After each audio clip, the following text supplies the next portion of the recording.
So folks, we're going to wrap things up. I just wanted to take a couple of seconds to just ask the moderators to share out one thing that really stood out to them from their breakout discussion. So I'm just going to call you by name to simplify things.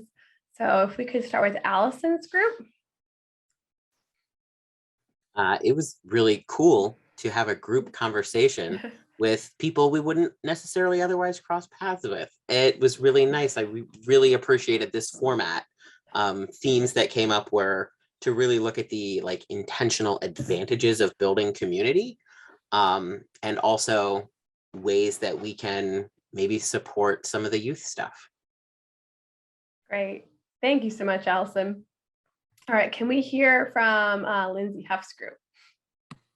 Hey, that was so lovely. Just the whole thing, the breakout group, I feel like we could have gone on for another 20 minutes. So I'm happy to see you all collectively, but boy, I think education was a big topic for us. Just how important that is to not only be educating everybody in our community, but also the work that Nick is doing in the school. He shared that there's an in-service day coming up for Shaler teachers K-12, that they're talking about diversity and equity and inclusion. And it's just so heartening to know that that's happening for our students. Yeah, so I think education, that's our big takeaway. Great, thanks so much, Lindsay. Judith, would you share next? Sure. Yeah, our group was amazing. It was so awesome to talk to everybody. And the biggest takeaway was that Debbie offered to share her family story that she shares usually with Jewish community members or with youth, to the interfaith community, to the Etna religious community, to reach across those lines of faith. And I think our entire group was kind of united in the wish to have conversations or meetings that are I'm trying to find the right words, that are breaking down stereotypes, to learn, to reach out to the mosque that is here in Etna that came up, and to just, talk across the faith groups, and also all the other groups that, are encompassed in Etna, to learn about each other and to break down the stereotypes and learn that we are all really the same. Thank you so much, Judith. Veni, would you mind sharing your group's responses next? Absolutely. I really had a wonderful group, and the biggest takeaway was that obviously there are some small things which can impact us negatively, and you can't control all of these actions, but we can definitely control our responses. So that's what the main takeaway. And the action of youth, like today's youth, how bad they felt with this, and they shared their opinions. So basically going to involve more young people so that they basically know what's going on in the community and how their opinion or their actions can make a positive impact. And we can also basically how Etna as a community or as a person, they can support is by forming a support group, by having community events, network, and just be aware, maybe on social media or what's going around, just be aware. And never hesitate to just talk to each other. So that was the biggest takeaway. So I really appreciate my group and their thoughts. I love that. Thank you, Veni. Alexis, would you share next? Sure. We were all pretty surprised in our group to learn just really how pervasive anti-Semitism and hate in general is. Just learning some of the statistics that were shared were pretty eye-opening. We all agreed. For the second question, I think just to echo some of the things that others have already shared, just the more that we can all create spaces to gather and have conversations that bring different people who might not normally gather in everyday life, the better off we all are. and even taking an idea to take it a step further is, how can we better educate ourselves and train ourselves to have conversations with more people? So kind of the train the trainer concept, like how can we be better at educating others when those opportunities arise? Wonderful. Thank you so much. Tom Hill, would you mind sharing your group's responses next?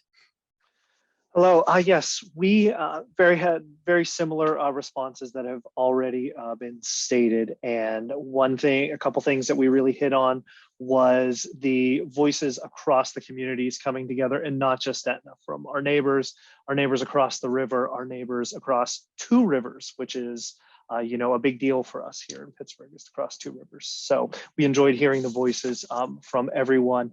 We also brought up the points of making sure that all voices in our community are heard and represented in positions of power, and there's diverse representations across the board, as well as the idea of keeping these spaces open for everyone and accessibility, because when when we go back to possibly doing these in person, having an option for folks to join in virtually who might not be able to physically come into those spaces, whether it be for accessibility purposes, childcare, or health, and as well as even within these spaces, providing something along like closed captioning or some other accessibility services, just so that as many people who can participate who choose to. So those were the big points of our group.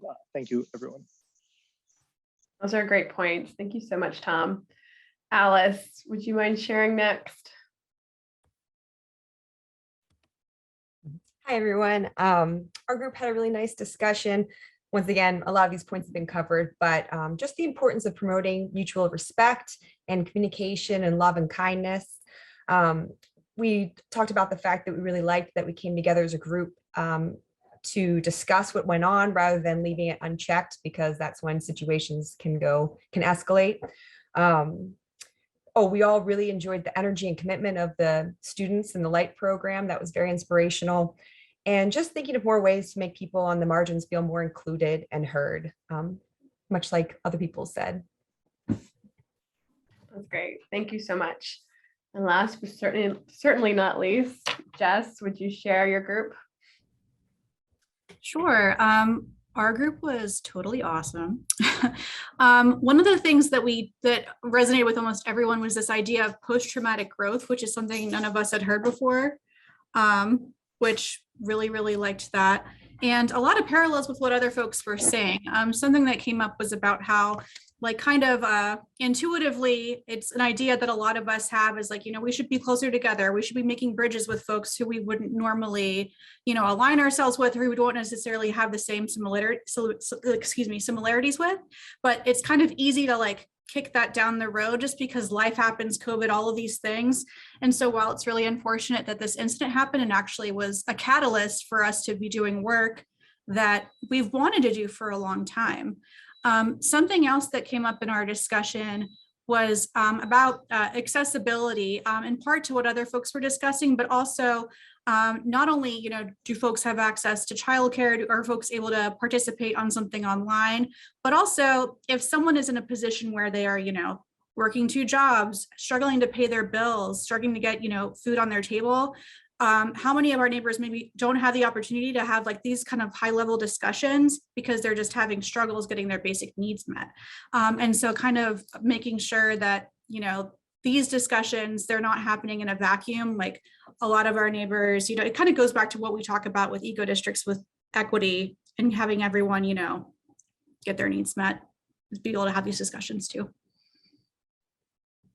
That's so right. Thank you so much, you all, for your responses. They're really going to inform, how we move forward, grappling with this issue with similar issues in the future. So we appreciate your feedback so much.